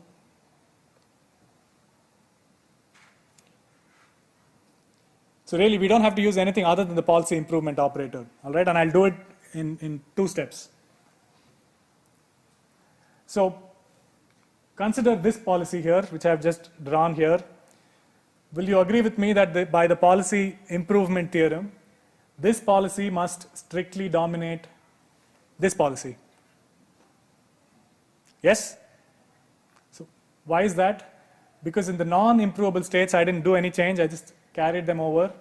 In the improvable states, I have changed some and not changed some, right? And that's perfectly kosher. You're allowed to do that. So does it follow from policy improvement theorem that this policy dominates this policy? Yes? Okay. Does it follow by the policy deprovement theorem that this policy is dominated by this policy? Yes, because 1011 stays the same. In the deprovable states, I've made some changes and not made some changes, which you're allowed to do. Okay? I've done it in a careful way, which we'll see very shortly. But you can do a similar thing with the policy on the right? You can actually show that this policy dominates this and this policy is greater than or equal to this. But I've done these switches in a way that ensures the following is now happening. Now look at the policy top left, this policy here, and look at the policy bottom right. They're the same policy. All right, the manner I which did this was to ensure that top left is the same as bottom right, and also bottom left is the same as top right. Okay? So what did we start with? We started with these 2 policies which were different but which had the same set of improvable states. But we've done a little bit of jugglery to set up 2 other policies, one which dominates this, one which is dominated by this, and one which dominates this and dominated by this. So what's going on here? We're getting a contradiction, right? So what we're getting is that this policy is greater than this, which is greater than or equal to this, which is the same as this, which is greater than this, which is greater than or equal to this. So we have shown that this policy is greater than itself, which cannot be, which also essentially therefore means that you cannot have started with 2 policies which are different and which both have the same set of improvable states. Okay, so there's one minor subtlety over here which I didn't really get into, but the subtlety is this. This sort of proof will not really go through if these 2 policies also had the same actions. So see here that this was 1011 and we changed it in a way to make it the same as the other 1100, right? You couldn't do that if they were both 1011. But what would happen if these 2 were policies with the same improvable state? It would actually be the case that they'll have equal value functions. Okay? So can you take a step to argue why the policy on the left and the policy on the right must have exactly equal value functions?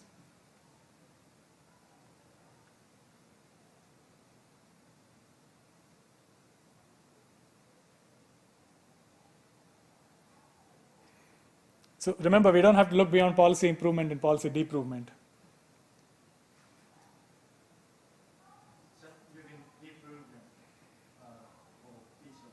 Exactly, good.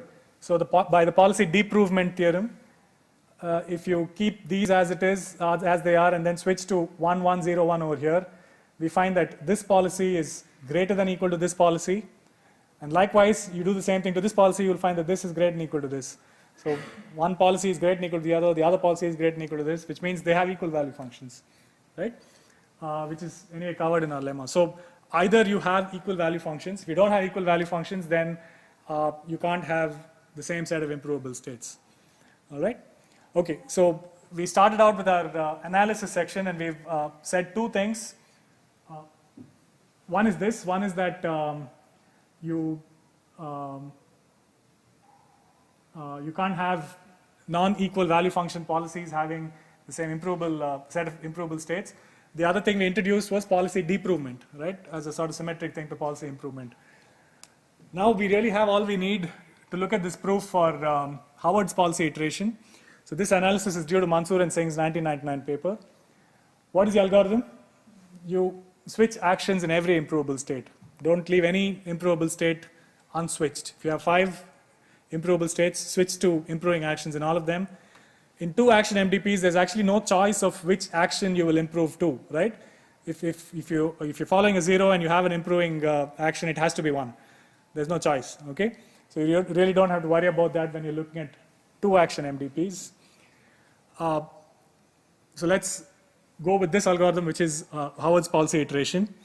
Imagine that we are starting with policy pi, okay?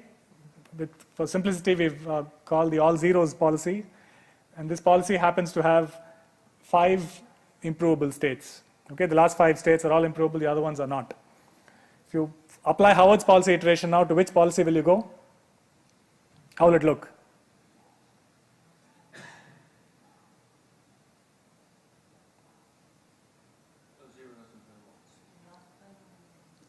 That's right. So you'll go from pi to pi prime, which is all zeros for the zeros that were not improvable and ones for all the zeros which were improvable. Okay, that's what Howard's policy iteration tells you to do. Okay, now our argument starts. Now let me ask you a question. Is it possible that pi prime has an improvement set that looks like this? These 2 zeros are improvable and these 5 ones are improvable. Is it possible for this to happen? No? Why not? Because you could change all the right states and then it should still be good. Good observation. Okay. So by the policy improvement theorem, it actually follows that pi prime cannot have an improvable state, the improvable set of states that looks like this. Why? So imagine not doing anything to these 2 zeros over here, but switching all 5 of these ones. Okay. By policy improvement theorem, that policy should strictly dominate pi prime. But what is that policy? That policy is all zeros, right? If you switch these 5 ones and don't do anything else, you're getting a policy which is all zeros, which should dominate pi prime. So what that means is really it cannot be that pi prime has all 5 of these ones improvable, okay? So there must be at least one over here which is not improvable. There could be more than one. So for simplicity, let's assume just that the last bit is not improvable, okay? We've just proven using policy improvement theorem that it cannot be that all 5 ones are improvable. Let's assume that the first 4 are improvable and the last one is not. Now consider this policy. I'm introducing a new policy here, okay? This policy might not be encountered during policy iteration or anything like that. Just for the purpose of our analysis, I'm telling you to consider this policy, which is all zeros and then 4 ones and then a 0 over here. It's not very hard to see that pi 1 will strictly dominate pi. Is that easy to see? That follows from policy improvement theorem, right? These zeros all stay the same. You switched 4 of these ones and left 1 unswitched. It's also true that pi 1 is less than or equal to pi prime. Again by policy, I guess, improvement theorem this time. So don't do anything for the first n minus 1 of these states. Just the last state, if you deprove it from 1 to 0, pi 1 must be less than or equal to pi prime, right? So what we have here is a policy that in some sense lies sandwiched between pi and pi prime. It's greater than pi, it's less than or equal to pi prime, and it's different from pi and pi prime. Now consider, is it possible that pi 1 has all 4 of its ones improvable? Can that happen?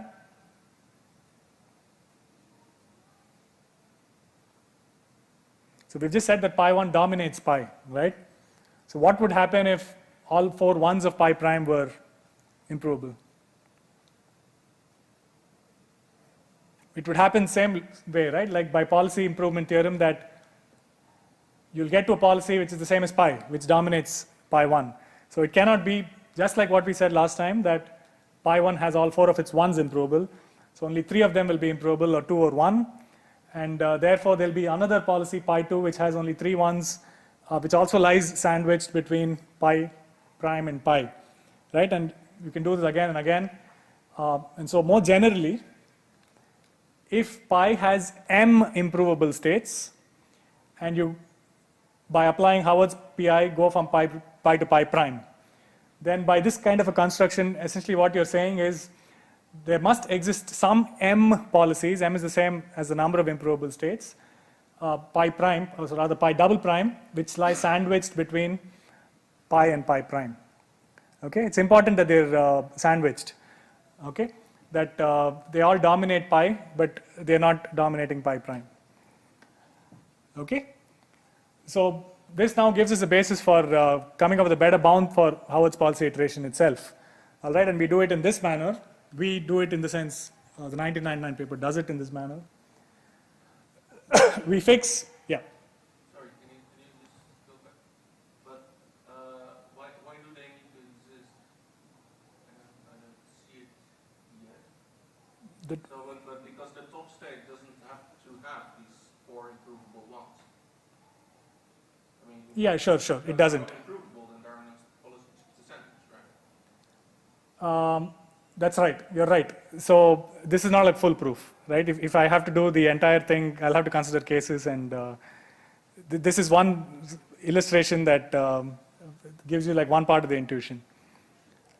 I agree, you don't need to have all we really know for sure is that at least one of them must be non-improbable.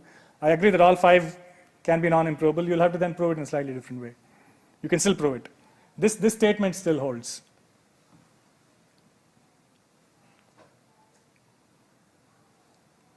All right, good. So now how does this then give us a way to argue about the complexity of Howard's policy iteration itself? Let's fix a particular value of M, which is n over 3. Okay, there's a reason for setting M star to be n over 3. Based on what we just saw, right, can we bound the number of policies that Howard's policy iteration will encounter, which has at least M star improvable states?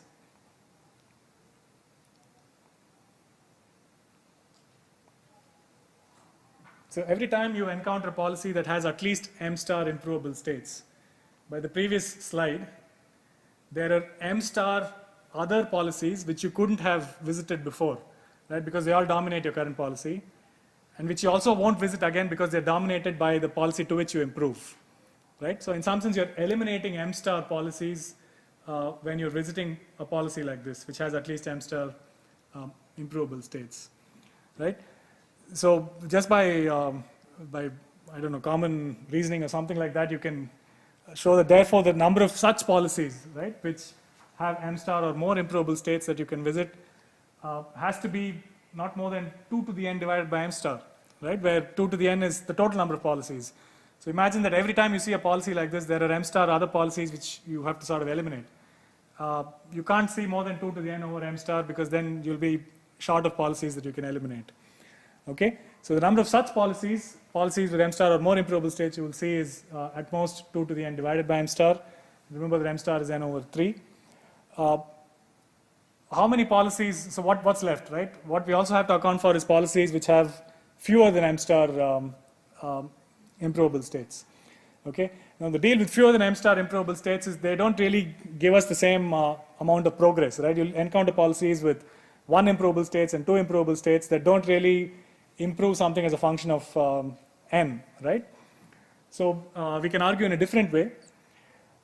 From another result we proved like 2 slides back, we showed that if 2 policies have different value functions, then they can't have the same improvable states, right? So any 2 policies that are encountered by policy iteration will have different value functions because you're doing like full domination each time. And therefore it follows that you'll never visit the same set of improvable states more than once. Okay? And therefore one way of bounding the number of policies with fewer than M star improvable states that you'll visit is to simply bound the number of policies with fewer than M star improvable states, which is the number of, in some sense, the number of ways in which you can pick the improvable states of size 0 and 1 and 2 and 3 up to M star minus 1. Okay? It turns out that this sum you can also bound by order of 2 to the n over n. And this happens, by the way, because we've picked M star to be n over 3. It's what makes sure that this number looks like this number and you optimize for the total bound. Okay, so by arguing in terms of these large improvement policies and these small improvement policies, we've been able to show that the total number of policy iteration encounters is order of 2 to the n over n. Okay, so this is the analysis from Mansoor and Singh's paper. Questions? Okay, so it's again Mansoor and Singh's paper that introduces a new type of algorithm, a randomized algorithm, which is different from Howard's policy iteration, and it's the following algorithm. From the set of improving states, you pick a non-empty subset uniformly at random, all right, and switch to improving actions in this set of improving states Si that you have picked. So what does that mean? Imagine that you are evaluating pi, which has three improvable states. The set of possible subsets, right, of a set of size 3. How many such subsets are there? What are the subsets of 0, 0, 0? You can have none of them, or one of them, or two of them, or all three of them, all right? But we're only interested in non-empty subsets. So that set is essentially like written down by writing down switching in this, switching in this, switching in both, or switching in this, right? There are 7 possible ways you can pick non-empty subsets of this 3 set, right, and switch. And that's what gives rise to these 7 policies, pi 1 through pi 7. Of course, you're not improving to all of them. This is a randomized algorithm. So what you will do is switch to any one of them with a probability of 1/7. All right, and this is easy to implement. One other way of doing this is you switch this from 0 to 1 with probability half. The other one, switch with probability half, switch with probability half. If it remains that you have not switched any of them, then you do the whole thing again. All right, that's one way of implementing. You'll go with uniform probability to an improving set of actions. It turns out, very similar to what we saw with Howard, that there we saw that by doing so, you will eliminate some M policies. It will happen here that probabilistically, right, with probability at least half, you'll actually eliminate an exponential number of policies. So if you have M states over here, you have something like 2 to the M minus 1 improving policies, right? The policies that you write over here, it's 7 for M equal to 3. In general, it will be 2 to the M minus 1.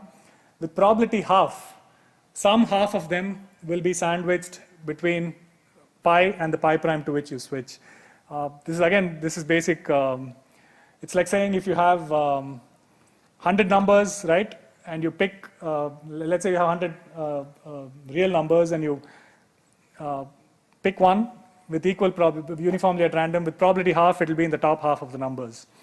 Okay, so that depends on the numbers being in a total order. It also holds if they're in a partial order, which is what happens when they're policies. Okay, but the main difference from Howard is that in Howard's, at every step we were having a linear improvement. With this randomized policy iteration, at every step we are having an exponential improvement. So it's actually possible to tune the M, which is such that you don't get 2 to the n divided by M, but rather you actually get an exponential improvement, and you get something like 1.71 to the n. All right? Okay, good. So randomized is good in this sense, at least in a probabilistic manner, but it certainly does allow you to make these exponential jumps. Questions? All right, so we'll keep going, but we'll take the big jump now from 1999 to 2016, last year's IJCAI.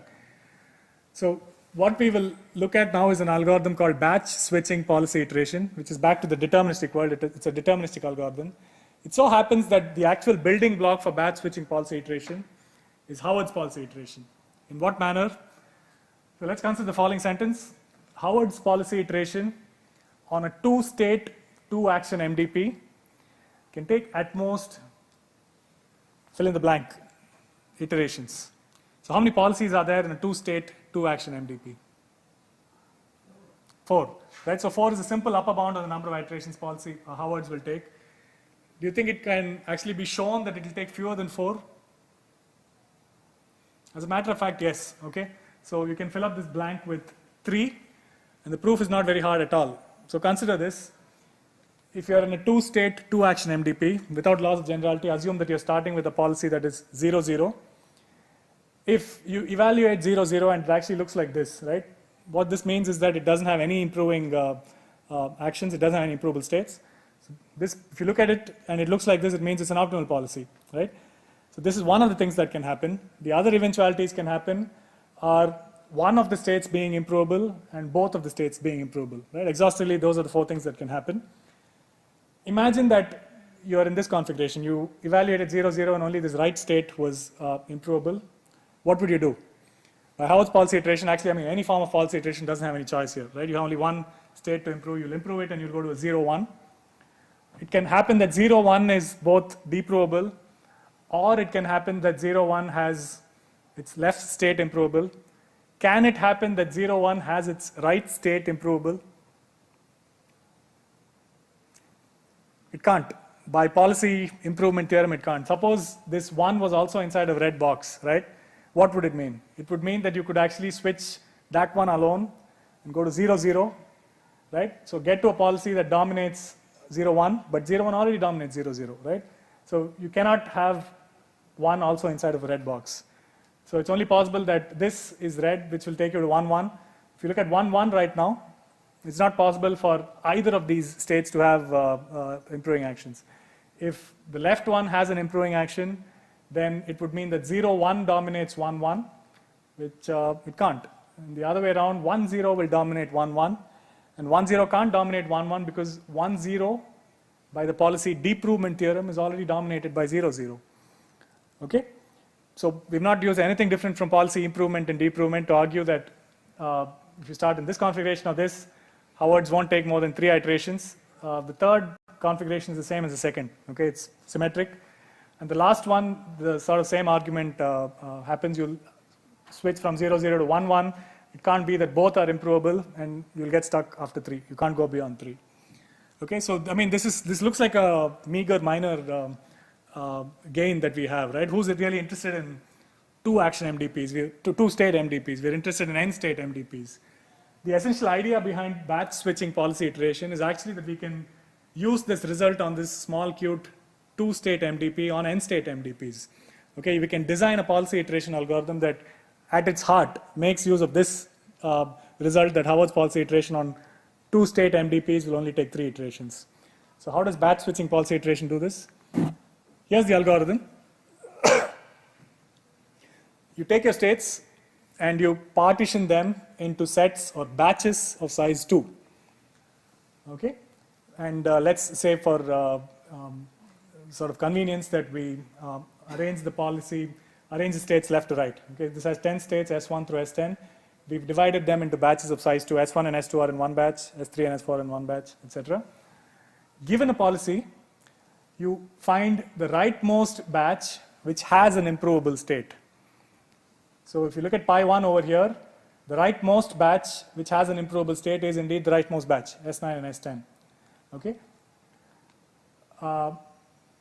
The only states that you will improve are the improvable states in your rightmost batch, which is improvable. So let's do a few iterations of this. So from pi 1, we will leave S1 through S8 untouched when we go from pi 1 to pi 2. The only thing we have changed is S9, which was improvable in the last batch. Okay? If it so happens that when you evaluate pi 2, you find that these 3 states are improvable, which ones will you switch by applying this rule? S5 and S6. Okay, S5 and S6 are both in the rightmost batch, which is improvable. This 4th and 5th batches are not improvable. So therefore, you will go to something that looks exactly like pi 2, except on these 2 states, both these zeros became 1s. Okay, yet again, you'll do the same thing. Now what will you improve? You'll have to improve just this S8 over here. You'll do that, and then you go to pi 4, and then you keep doing this. Now, you'll have to take a minor leap of faith, all right? But I'll give you a little bit of intuition. What happens here is, notice that the leftmost batch will only be switched, will only be improved when everything to its right has already been improved. If there's anything to the right that's improvable, you're not going to touch the leftmost batch, all right? You'll only touch it in some sense when the rightmost batches have been optimally solved, whatever that means, all right? And it follows from basically the logic on the previous slide that we used for two-state, two-action MDPs, and this is the leap of faith you have to take, that indeed the leftmost batch can only change 3 times. Now this is happening because everything to the right is already solved. All right, if things are changing to the right, it won't happen. This way of setting up the policy iteration ensures that every time you're switching something in the leftmost column, everything to the right has already been solved. And therefore, it will only change at most 3 times. And what do you mean being solved? But it's solved given the 2 actions in the leftmost column. That's actually what I mean by it being solved. In some sense, an n-2 state MDP is being solved having fixed the first 2 states. That's what I mean. But that doesn't say anything about the other MDPs. The other, It's like, so if you then change the actions for the leftmost column, then it's a completely different MDP. yes, so and that will happen at most 3 times. So in some sense, what happens is, imagine that you fix 0 and 1, you solve in some sense for the optimal 0-1 MDP. And then the 0-1 itself will change to something else. So right now it's going to change to 1-1. You'll solve for the optimal 1-1 MDP, and then maybe for something else, but then you can't switch it a 4th time, based on what we did on the previous slide. Yes? By 2, when we are changing S5 and S6, we are considering that from S7 to S10, all are non-improvable. Correct. But then again in by 3, we suddenly saw that S8, there is an improvable state. That can very well happen, right? So the policy itself has changed, right? So there's nothing to stop states on the right from improving once you switch a particular column. So in that step, S9 to S10 can also change. Yes, it can. And you're saying that it cannot happen more than 3 times. Okay, what cannot happen more than 3 times is if you focus only on the leftmost column, right? So notice that the leftmost column will only ever get switched when everything to the right is not switchable, right? By this rule that you're only switching the rightmost column, like it has to look like pi 4 in some sense. You can have something over here which is possibly improvable or not, but everything to the right, 2nd, 3rd, 4th, and 5th columns must be non-improvable, all right? And therefore, you'll switch from pi 4 to something else. So what I'm saying is, if you do the entire run of policy iteration, I mean, this is a valid policy iteration algorithm, right? I'm specifying one particular way of doing the switching. What I'm claiming is that the leftmost column will at most change 3 times. And this follows from the previous slide. So another question, so for pi 2, you could have switched from leftmost, so S5 from 0 to 1.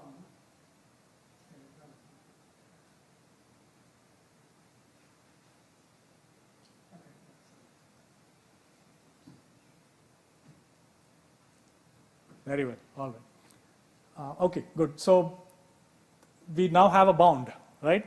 If you're willing to believe me that this is true, then it follows that the total time taken by this algorithm, right, the number of iterations you'll encounter, must be at most 3 times the time it takes for you to solve something like an n-2 MDP, okay?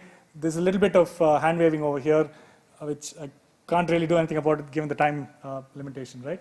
So in some sense, you're solving 3 n-2 size MDPs, and the time it will totally take you, therefore, is 3 to the n over 2, right, which is square root of 3 to the n, which is already better than 2 to the n, right? This simple way of doing this proves to us that there's a policy iteration algorithm here whose complexity is square root of 3 to the n. All right, so what's the natural question to ask now?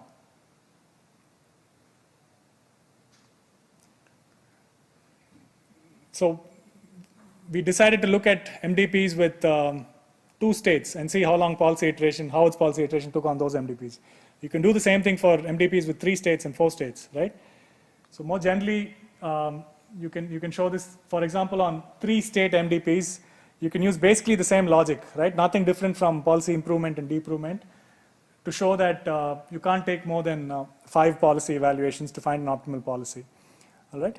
So this kind of a structure is something we call a trajectory bounding tree. Essentially, it means that any trajectory taken by policy iteration must be some path in this tree, starting from the root and ending up somewhere. There could certainly be paths which no policy iteration algorithm will take. In some sense, it's a upper bound on the type of trajectories that policy iteration can take. Okay, but we've shown that you can't really have something that does not be a path in this, that is not a path in this tree. We were not like the original finders of this work. Something very similar, you can write these things down as matrices instead of trees. Okay, and that was already done by Hansen and then a bunch of folks in Belgium, I believe. They call this the order regularity problem. It's the same thing. You can do this for general n, right? I've shown you the pictures for two-state MDPs and three-state MDPs, but you can solve a computational problem to get the depth of these trees for n-state MDPs. If you write down the recurrence for three-state MDPs, we get, because the depth is at most 5 by virtue of the bound on the depth of this trajectory bounding tree, that the number of iterations, batch switching policy iteration will take, if you have a batch of size 3, is 5 times t of n minus 3, which is 1.71 to the n. Is that more or less than square root of 3 to the n? You remember what square root of 3 is? It's 1.73 something, right? So this is slightly better actually than square root of 3 to the n. Okay? So more generally, what is the way in which you compute these trajectory bounding trees? What we're really doing is, given a policy and an improvement set, we're applying policy improvement theorem to enumerate the policies that strictly we can argue will dominate the current policy, and also the set of policies L minus which will be dominated or equal to the current policy. I'll do this with an example. So if, for example, if this is your policy zeros and your improvement set IS is these first 3 states, then by policy improvement theorem it follows that all these policies in L plus are strictly greater than you, and all these policies in L minus are less than or equal to you, right? So it has to be true, therefore, that when you're doing policy iteration, if you're encountering pi 1 with an improvement set 1, pi 2, pi 3, etc., if you consider pi I and pi j, where I is encountered before j, there cannot be any policy in the L plus of pi j, along with its improvement set, which intersects with the L minus of pi I. Okay, we were doing this with the examples that through sort of just eyeballing, but this is like the mathematical way of formulating what we were doing more generally. Okay, and if you apply this rule, you can draw out these trajectory bounding trees and get their depths. And what happens if you do that? Here's what happens. I showed you for batch size 2 that you get a depth of 3, and therefore a bound of square root of 3 to the n. For batch size 3, you get a depth of 5 and 1.71 to the n. You can do it for higher batch sizes, 4, 5, 6, 7. And this is how you can bound the depth of the tree. And this last result is due to not our work, but somebody else's. We were able to verify up to 6. And of course, the reason we are not able to go 8 and higher is because these trees are roughly doubly exponential in the batch size.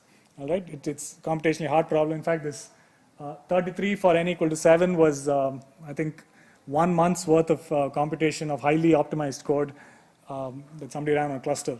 Okay, but you can go. But what is noticeable here is, look at the bound on the right. Okay, so this is an upper bound on the number of iterations batch switching policy iteration takes, with a batch size of 2, with a batch size of 3, 4, 5. Is this sequence increasing, decreasing? You can see that it's monotonically decreasing, right? So somehow we are not able to get the number for 8 and 9 and 10, but it seems presumably believable that actually the number should keep going down. We don't have a proof, right? But that seems to be the intuition that the numbers are providing to us. Consistently, you can see it's getting better as the batch size increases. Now, if it is actually true that this is a monotonically non-increasing sequence, right? Suppose it's a monotonically decreasing or non-increasing sequence, then what is the right batch size to use?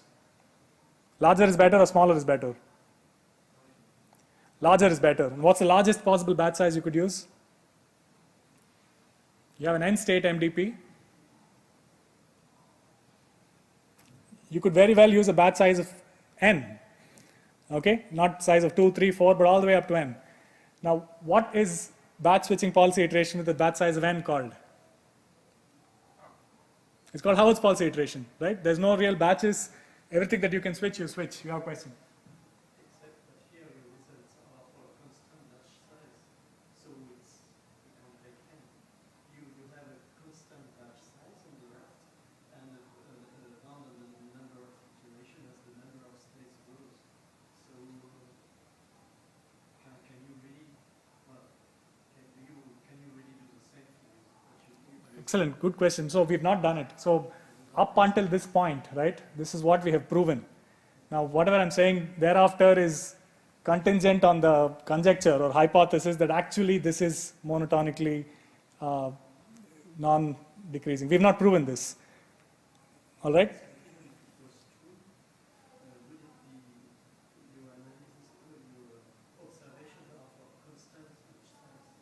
So yeah, no, it would be true.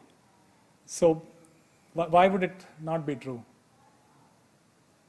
I mean, it would follow, I guess, by induction maybe that 8 is better than 7, 9 is better than 8.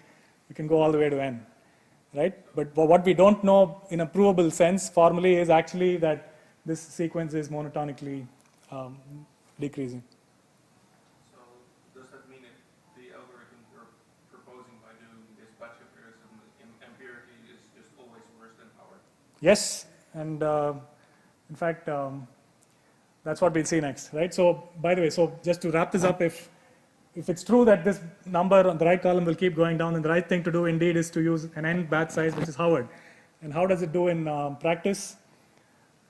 This is empirical, of course. This is not a proof because this is done on a particular type of MDPs, okay? We've generated random MDPs with a particular way. This one has 10 states. This has 1,000 states. What's plotted on the x-axis is the batch size for batch switching pulse iteration. So it goes from 1 all the way to 10 here, 1 to 1,000 over here. The y-axis is the actual number of iterations. And this is averaged because we've averaged the whole thing over multiple randomly generated MDPs and starting policies. But this will pretty much also hold if you fix an MDP and fix your starting policy. Okay, this is just to show that this is largely the trend. And this is a trend that you can't miss, right? What you can't miss is that indeed, empirically, the number of iterations that batch switching pulse iteration takes goes down as you increase the batch size. And in both these curves, the best result is obtained by doing Howard's pulse iteration. All right. What's also noticeable, which is not very directly apparent, is actually let us look at the number of iterations, right? So if you compare these numbers, okay, 8 for 1 and 4 for 8 or something like that with bounds that we proved. We proved things like square root of 3 to the n and 1.65 to the n and all of that, right? Those numbers are much, much bigger than these. The actual theoretical bound, which of course is a bound and it will be an envelope, will dominate this substantially by orders of magnitude, in fact, in some stages. Our bounds, of course, are only up to n equal to 7, but whatever, 1.64 to the 7 will be much, much bigger than the 4 that we see empirically. Of course, you could construct MDPs possibly, right, which empirically also gave you more number of iterations, but we haven't done that. Okay, so yes, so on the previous slide we saw sort of theoretical intuition of sorts for saying, well, Howard's must be doing better than 1.6479 to the n. This bound is constantly going down. We don't have proof. Empirically, too, the same thing seems to be happening, right? You increase the batch size, you're going all the way to something that does much, much, much better. It seems like Howard's must be the right strategy for 2-action MDPs. What we don't have is a proof, right? This is a tutorial on the theoretical analysis of policy iteration. Primary objective here is to tell you that we've only gone so far. There is this very obvious sort of crying problem that is in front of us, which remains unsolved. Okay, so other questions? In some sense, that was like the meat of the presentation, the prime thing that I wanted to get across. How about the randomized policies? Are they also worse than ours empirically? Is there a batch size at all, or just full-fledged randomized, right? Yeah, just full-fledged randomized. Yeah, I would say that they are sort of comparable. There, it actually depends a little bit on the way you generate your MDPs. I've seen both. I mean, in this case, for example, the way we generated our MDPs is for every n state MDP, we made each state transition to at most 20% of the other states, n over 5 other states, and picked their transition probabilities with a certain random, right, in a certain random process. So actually how you do that sometimes decides whether Howard will do better or randomized will do better. But I don't see like a huge gap between these two. Empirically, I've not seen one obviously always much better than the other.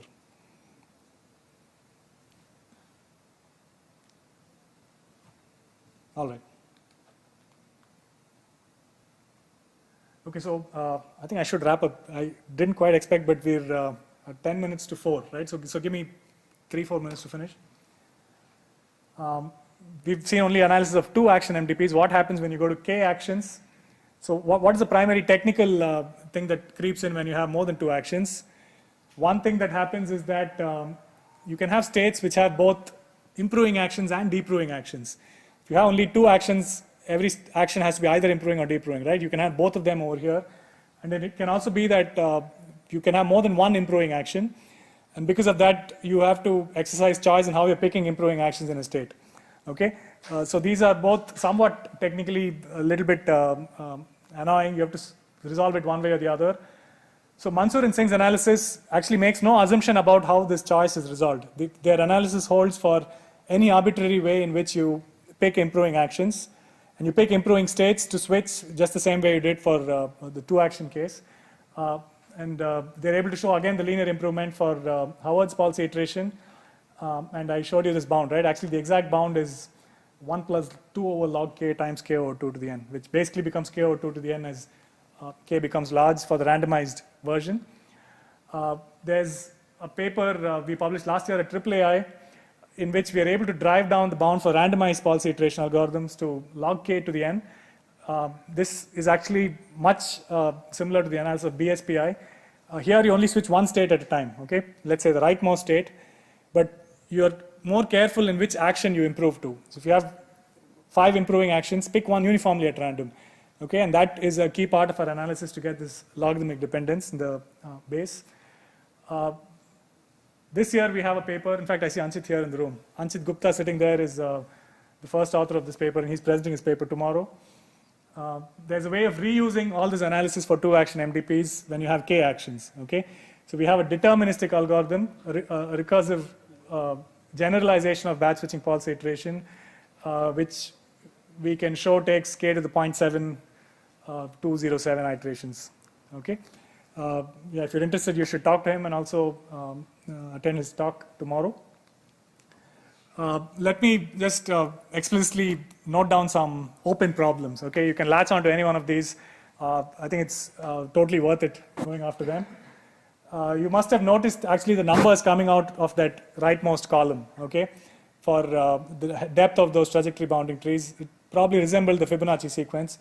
It remains very much a valid question whether the number of iterations taken by Howard's policy iteration on 2-action MDPs is indeed upper bounded by the Fibonacci sequence. The empirical numbers that we have show that it is upper bounded, and for a long time actually it is exactly equal. But can that be proven? Right? That the Fibonacci sequence, by the way, is something like 1.6 something to the n. Right? That's an exponential improvement over 2 to the n. Can that be proven? Is it true that among all deterministic policy iteration algorithms, things like batch switching policy iteration or any other deterministic algorithm, Howard is actually the best? I mean, it seems to be the most reasonable thing to do. If you have 10 states to improve, why would you only improve 7 or 8, right? Intuitively, you wouldn't do it, but theoretically, we don't have a proof that improving all 10, right, is the right thing to do. Well, if you did that, then it would follow that whatever proofs we have for the other deterministic algorithms will also translate into upper bounds for Howard's policy iteration. Is there a super linear lower bound?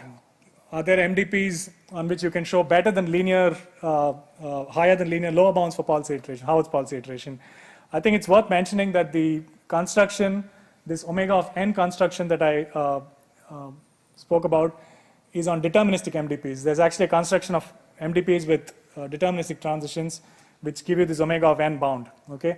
It might be the stochasticity is really what introduces the additional complexity, so it might be necessary to go from deterministic MDPs to stochastic MDPs in order to get superlinear bound. It might be, okay? These are things that I can't prove. I'm just hypothesizing. Is Howard's policy iteration strongly polynomial on deterministic MDPs? We know that there are other algorithms that are strongly polynomial in terms of n and k on deterministic MDPs. Is Howard's policy iteration also? I mean, there's really been no evidence to the contrary. There's been no proof forthcoming either. Some of you, I don't know, might be familiar with something called smoothed analysis. So this was done on, this has been done on many things, but like here what is relevant is the analysis on linear programs and the simplex algorithm. So the simplex algorithm in the worst case can be exponential. Okay, there are counter examples, but it so happens that in practice, mostly you will have very, very quick convergence to the optimal, to the solution of the linear program. Okay, and the reason this seems to be happening is that you take a linear program and you just perturb the coefficients of the linear program by a little bit. Okay, you're very, very likely to come upon a linear program that is much, much easier to solve. Right? So in some sense, if you take an average in the space of linear programs of any region, that will have polynomial complexity. Now, a similar thing might be happening with policy iteration, but I'm not aware of analysis of the same nature that has been shown on policy iteration. And that might explain why policy iteration tends to work well in practice and why a few counterexamples, if you see, have very, very contrived, right? Very, very like carefully curated transition probabilities and such. It's very hard that you'll get transition probabilities that look like that in practice. If you want to be even more ambitious, is there a strongly polynomial algorithm, PI or otherwise, for MDP planning? Okay, it has been shown that such a thing doesn't exist. I mean, this question is also open for linear programming, but presumably MDP planning is a simpler problem than linear programming. So open problem, try and close it maybe. Okay, references for everything that I presented. These slides will be up on the page that I have made for the tutorial. But let me conclude by just running down a list of what we have done. Okay, we've discussed policy iteration, which is an old but elegant and nice family of algorithms for MDP planning. If we assume that we have access to infinite precision arithmetic, policy iteration is really set up to yield strong running time bounds. We made some progress in recent times, and I started looking at this problem. I've seen it really only in the last 2 or 3 years, but I've seen enough really to suggest that this is worth going after, and I hope that I've communicated that to you. We've not done anything fancier than policy improvement theorem, really, right? We're not using, maybe such sort of newer, fancier techniques will help, but to get this far, we've only used very simple discrete math and logical argument. From everything we see, Howard's policy iteration seems to be the best. Okay, the theory seems to suggest that, the practice seems to suggest that. What we don't have is a proof, and what you really strongly should be looking for is a proof.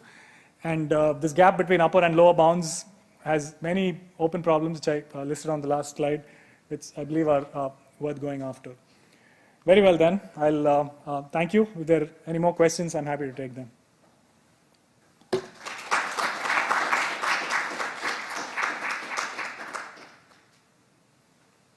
Okay, if there are no more questions, I'm happy not to take them. But I'll be around, and find me and talk if you're interested. The slides are on your personal website? Yes, they're not yet. So on my personal website, there's a link to this tutorial on policy iteration in which I'll upload the slides. I'll do it by tonight maybe. All right, thank you very much.